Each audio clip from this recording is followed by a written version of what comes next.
Hey guys, how's it going? Welcome back to another LEGO Avengers Endgame set review, this time covering the new Avengers Ultimate Quinjet, and the center for this one is 76126. Recommended ages are 8 and up, and it has a piece count of 838, while the price point is $79.99, and I can say very confidently this is by far, without question, the best Quinjet that we have had since 2012, and I really am surprised by how much better this set actually is in person. I think that this one is pretty great, but is it worth $80? I mean, we'll get into all that in just a second, but if you are going to pick up this set by the end of this review, then my Amazon affiliate link is down below, down there somewhere, if you want to consider supporting the channel. I think Target might actually have it cheaper though, so I would check there first, but that is a thing, and so without further ado, and all that said, let's get started. Alright, so the Avengers minifigures in the Endgame sets are all pretty repetitive. Everybody except for Captain Marvel, Iron Man, and Hulk are in a Quantum Realm suit, or at least that's what we're calling them right now, because we still have yet to see the movie. And, you know, I understand why LEGO and Hasbro elected to do this, and it makes a lot of sense from a financial standpoint. I mean, you have all the characters wearing the same costume for, you know, probably a good 20, 30 minutes or so in the movie. Why not just go all in on that and just make the same body and just put on different heads? They save a lot of money, man. I mean, you can't really refute the logic. It's just kind of disappointing for us because the Quantum Realm suits are really nice. I love the torso, the legs. I mean, the texturing within the design, the red lights, it's all there. It all looks fantastic. It's just, you get them on every Avenger except for 3, and it's like, damn. Either way, this is Hawkeye, of course. Speaking of rehashing stuff, this is Han Solo's head from Solo: A Star Wars Story. And if you take a look at the alternative facial expression, you can see it's like a little bit more aggressive, like he's, you know, about to go into battle or whatever, or like his kids got snapped out of existence. But really quick, to give you a look at the back of the torso, we'll go ahead and remove the arrow quiver that is included here. You've all probably seen this arrow quiver at least once.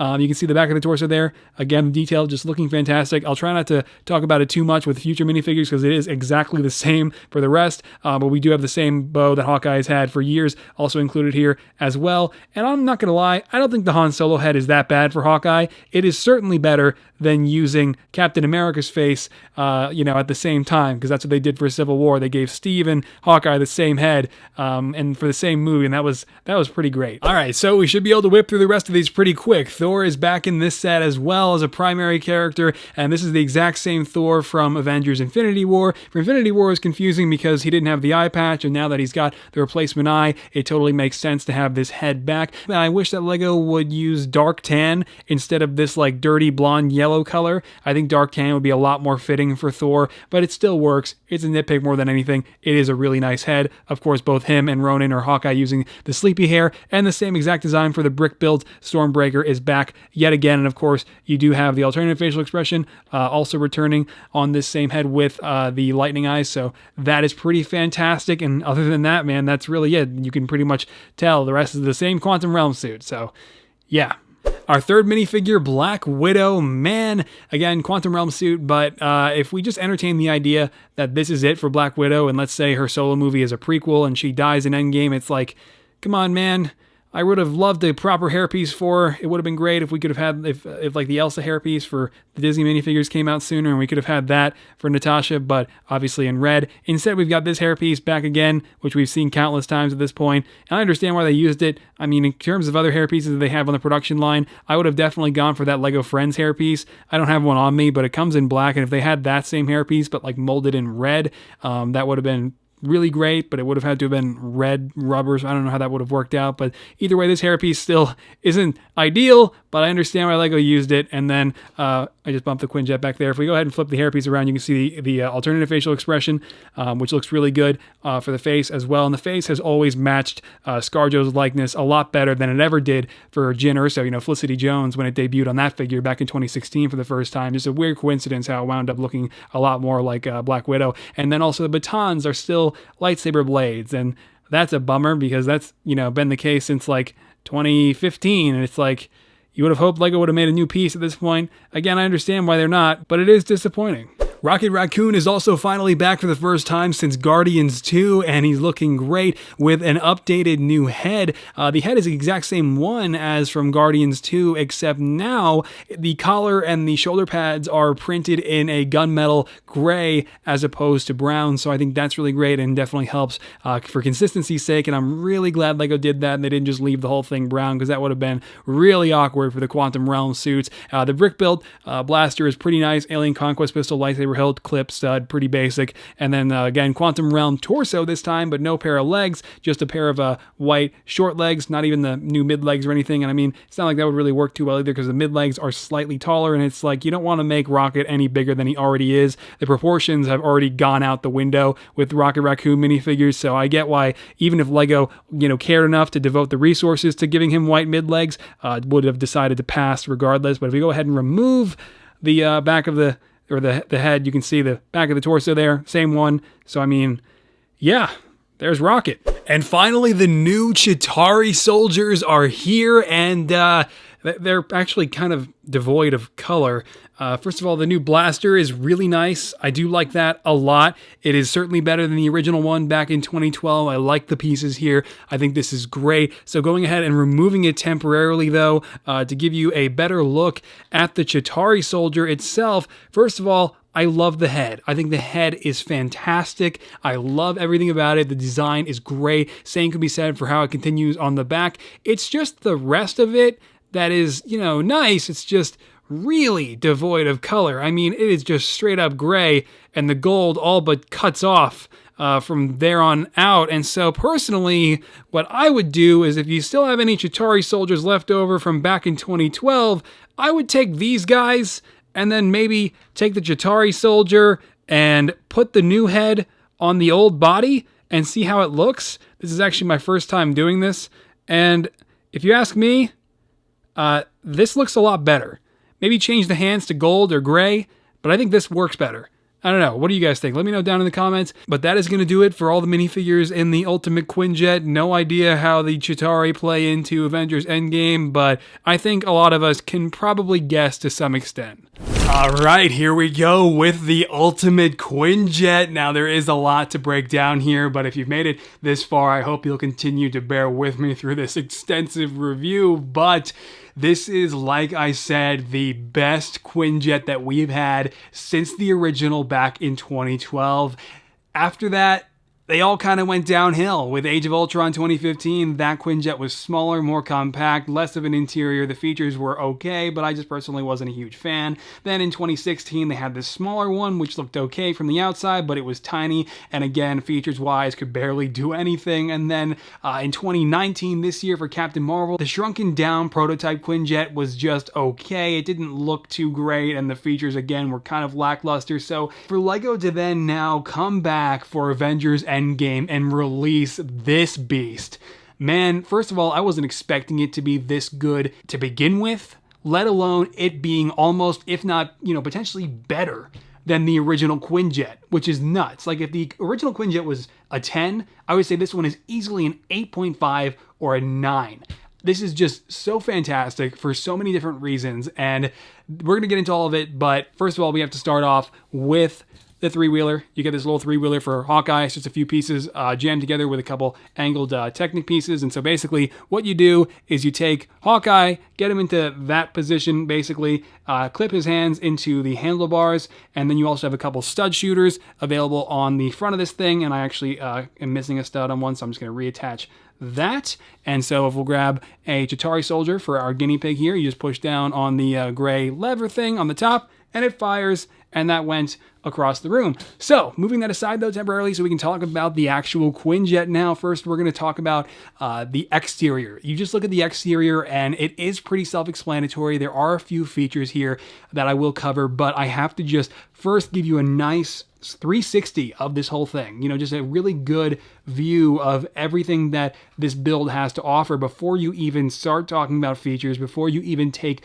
one look at the interior. This thing just looks so great from the outside, and I think that is fantastic. LEGO did a great job with all the different angled plates and slopes and tiles. This is just a really, really great looking model just from the exterior and just looking at it from the outside. And so what you can do on the outside though is you do have a couple of stud shooters on the front. I'm not going to pull out a Chitauri Soldier again, but you just push down on the gray piece and it fires. And I caught that one, kind of, not really. Here we go, I got it. And so just reloading that for a quick second, we can point out the wings, which are posable on the sides, hooked in by a couple ball joints, which is really nice. And again, that goes for both. And then on the back, the main engine turbines, these can actually bend up and down as well. Taking one look at them, you will notice that on the wings, you have the Avengers symbol, which is the sticker on both, and you also do have a plate on the top, which is really great for added detail, creating like a, a ventilation like design there. And I think that's really great and works in seamlessly. And I love the trans orange pieces used, not only the 3 plates here sticking out of the front of each one, but also the repulsors on the bottom, which can spin around a little bit, which is definitely a bonus. And aside from that, that's pretty much it for the exterior as far as features go. You do have a couple more stickers right here on the left side and the right for added detail. This one reading A61 and then the Avenger symbol there. And now we can move on to the interior. We can flip up the trans orange cockpit here, and inside we have a tan seat available for Black Widow, who is our pilot for this set. We also do have a slope right there with a turquoise sticker on it, I guess kind of indicating the status of the Ultimate Quinjet. That's a pretty cool design. But back behind the seat, you have an archway and you can see inside the Quinjet even while everything is still closed up. And I don't know about you, but as a kid, I always loved that effect, just like being able to look inside your model or your build or whatever toy you had that featured an interior and then being able to see inside even while it's closed up. I just think that's still so awesome to this day. But we'll go ahead and take Black Widow, slot her right in the chair there, close it up, and we can move on to the main interior. And the main interior is accessed by this main hatch up on the top. Then you flip open the secondary windshield, and inside you can see we have a lot of space. This has got to be one of those spacious interiors I've seen come from a Marvel set in a very long time. I think this is even more spacious than the original Quinjet, if I'm not mistaken. And so you can see inside we have a couple more tan chairs. Those are there for Thor and Rocket in this case, but more than that, you have a total of 5 clips for these different accessories, and that is incredibly generous and so fantastic. Even on top of that, you have a couple studs on the wall as well if you want to clip in any accessories that are brick built that can't clip in by, just these standard clip pieces on the walls. And so more than that, you have a couple panels, one with a fire extinguisher next to it, so LEGO gets their gag in there, but the design for the first panel looks really nice. And then on the other side of the wall, on the opposite panel, you have the Infinity Gauntlet on that one, so that's pretty interesting. But now to demonstrate exactly what you can do with these clips and all the accessories you can put in, we're going to start with Hawkeye's bow, which is meant to be clipped onto the one seen on this archway here. And so that goes in just like so.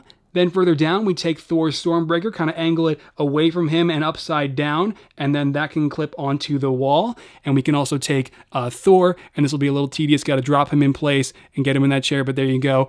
And then further over from that, you can see the clip next to the seat. I personally think is good for placing Black Widow's batons, and so that works out really well. And then on the flip side, on the opposite side of the wall, on Rocket's side, we can take Rocket's blaster, and it's totally up to you, but you can actually take his blaster and clip it onto the wall like I'm doing here, or you can actually attach it to one of those studs, which is pretty good as well, because like I said, those studs help to accommodate the brick-built weapons like that. And then you take Rocket and stand him up. It does start to get a little bit more, tight inside once you start putting minifigures in there, but that is to be expected and totally understandable. One thing that is a little bit of a problem is with a really deep and, fantastic interior, it is a little bit tough to get the minifigures and all these things inside. And so especially when you try to pull off the brick-built accessories like Stormbreaker and Rocket's blaster, they tend to come apart. So that's a little bit annoying, but definitely a nitpick more than anything. And now we can move on to the rest of the interior if we just go ahead and close up the windshield and the top hatch. And you can see on the back, we have some really nice ventilation in the form of a couple of those chrome slope pieces.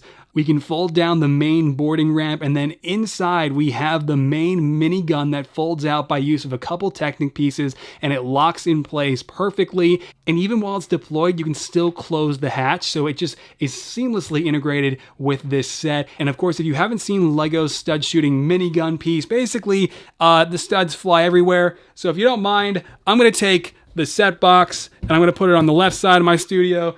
And then I'm going to take the sealed Avengers compound and then put that on the right so I don't lose any of these studs. I'm taking matters into my own hands here, ladies and gentlemen. So here we go. Rotate it whichever way you want. And the studs pretty much go flying as I try to catch a few of these. There you go. That's how it works.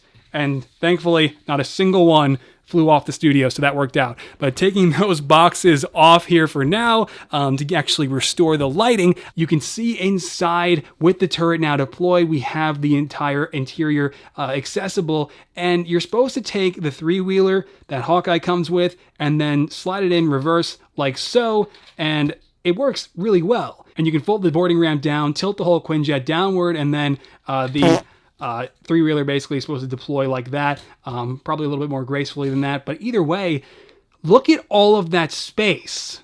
I mean, my God, when the turret is deployed, you have quite a bit of space back there for the rest of the Avengers. You could literally fit every Avenger inside there aside from the Hulk.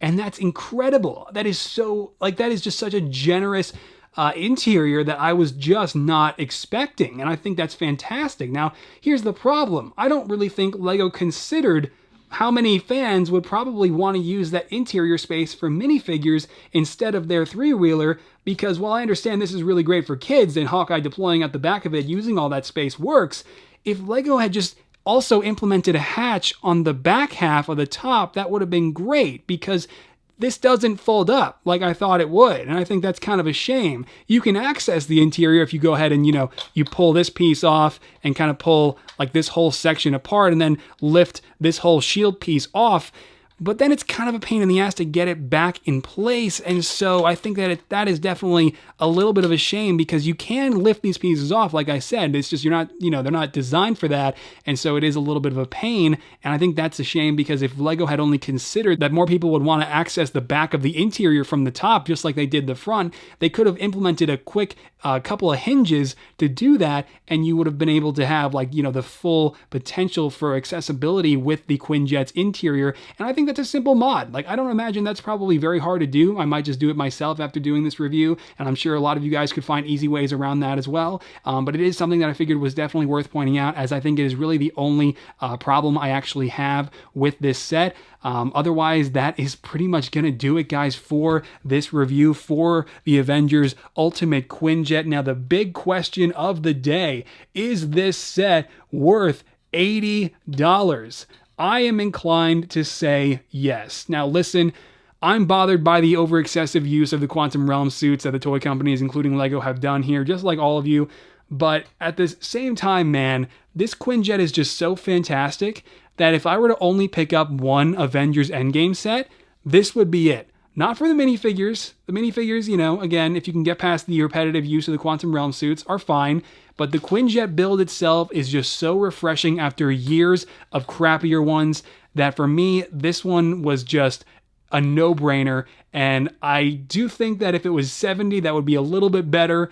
80 is definitely a little bit steep, but if you can make the leap of that extra $10 or $20 or however much you think the set is overpriced by, I think this one is worth it, and you should seriously consider picking it up. You might even be able to get it cheaper at Target, like I think I mentioned earlier, so definitely look into it, definitely consider it, or keep an eye on this one until you start to notice the price go down. Either way, that is going to do it, guys. Fantastic Quinjet by LEGO. So glad this set wound up being so much better than I was expecting, and we're going to take a look at the box and the instruction manual and finally wrap up this video.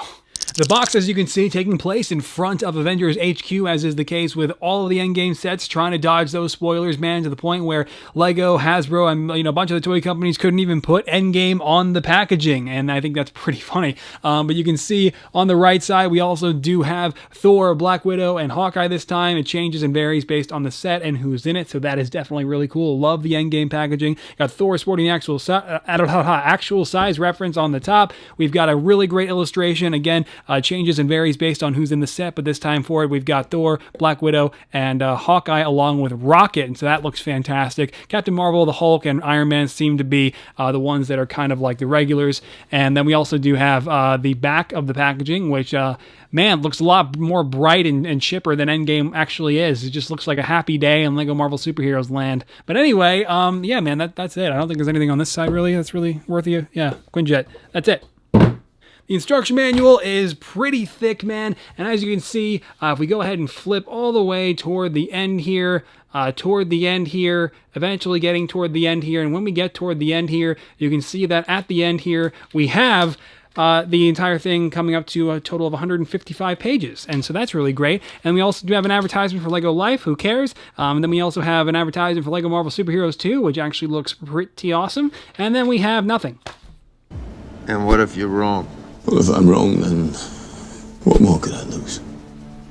Didn't you say at least a few hundred Asgardians still survived after the snap? What about them?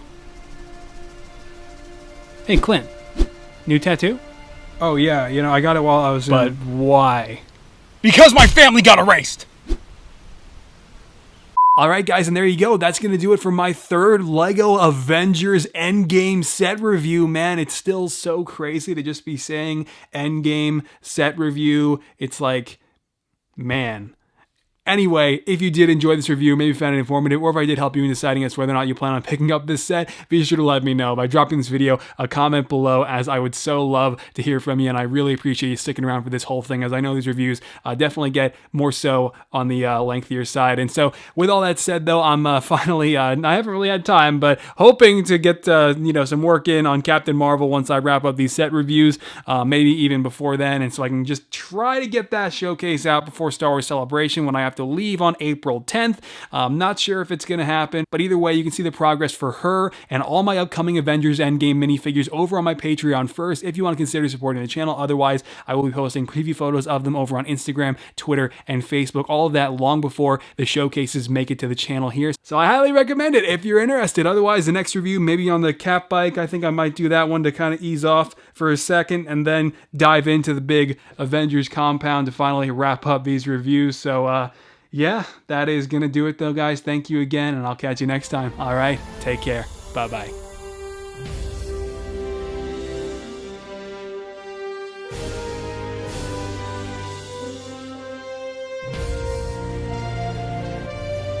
The instruction manual is pretty big, actually, and pretty thick. You can see if we continue on throughout the... That sounded awful, man.